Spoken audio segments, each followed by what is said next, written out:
Sometimes I wonder why the world just don't treat me right. Bobby Rush has been getting the royal treatment of late. The Mississippi blues legend still riding high after recently taking his music from Jackson to Hollywood.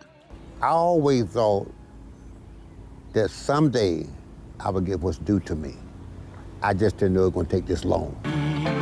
Rush took center stage at the Academy Awards in a live performance featuring the critically acclaimed movie Sinners.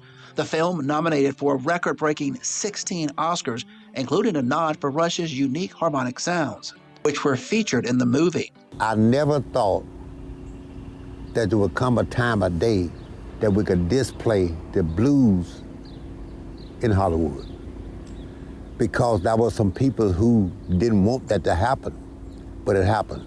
Friday, Rush sat down with us in a park in the Ferris Street Historic District. He talked about his more than 7 decades of performing and the movie that's brought him so much attention.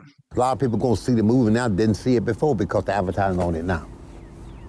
A lot of people saw it, but there's going to be some people who didn't see it, want to see it now because of this great thing about it. And because of your music, that's yeah, my music and Jill. Rush admits he initially wasn't thrilled about the idea of working on a film set in the 1930s Clarksdale, Mississippi, with vampires. After seeing the finished product, he's giving major props to director Ryan Coogler.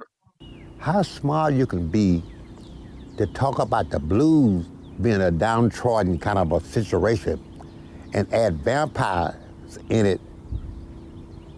And man, how genius could you be? Who would have thought to write this and put vampires in it? What the vampires have to do with in 1935 in the Delta? Got me working overtime every day. Bobby Rush has won 12 Blues Music Awards. He took home his first Grammy at age 83. Almost 10 years later, he shows no signs of slowing down. He still performs all over the globe. Rush wants his energy and drive to be an inspiration to younger generations. A man can live a long time without water or food, but you can't live long without hope. I still have hope. I'm still enthused about what I do. I'm talking to you and enthused about this like it was yesterday.